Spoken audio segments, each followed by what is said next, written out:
Hey team, it might be a little windy and it sure is cold. You got some snow there in Tehachapi up there, and it's high 30s this morning with this wind chill.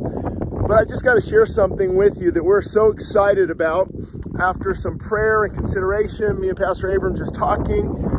Although the theme of Rend the Heavens, January 3rd through the 9th, every night at 6 p.m., although the theme is Rend the Heavens, God, would you come down? We're actually, this is encouraging, we're actually going to focus our brief messages at the time of worship, different things, on this whole topic of prayer. I've got some messages such as faith that moves the mountain, or prayers that move the mountain, the prayer that was heard around the world, praying that breaks open the brass of heaven. And if your prayer life is dull, if you're just kind of going through the motions, if you don't want to go to this event, be there.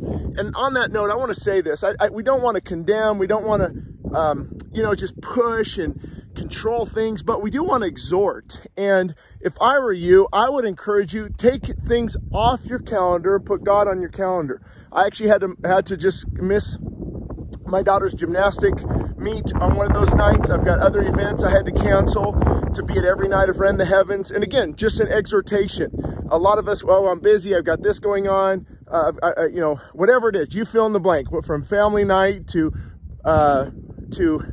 dinner night to whatever it is, working to I don't want to go. The devil's going to come after your family in so many different areas. I would encourage you to try to be there every single night. Why? Because there's an intensity, there's a hunger. There's no place I'd want my families more than at that altar and feeling the power and presence of God. And it took some time to get up here. It was a hike, but boy, the view is incredible. Same thing with seeking God. It's hard. It's a battle. Sometimes strongholds are not removed, but by one brick at a time. So our focus is going to be on prayer.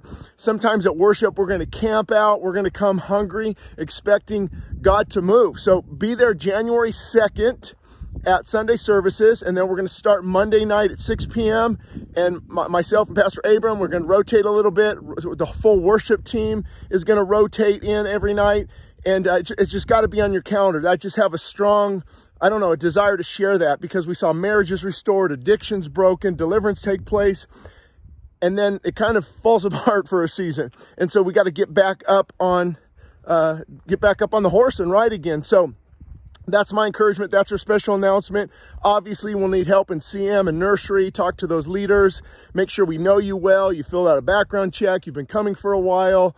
And just come, not in a hurry. Get there a little bit early if you need to. And just come wanting to experience God. And so many things come to mind. You ask, you have not because you ask not. Or what's it going to take for us to get more desperate, more serious about God? The prodigal son and daughter stay away from God longer. Our temper and our pride and our arrogance to get worse. Our family issues and relational issues to get worse.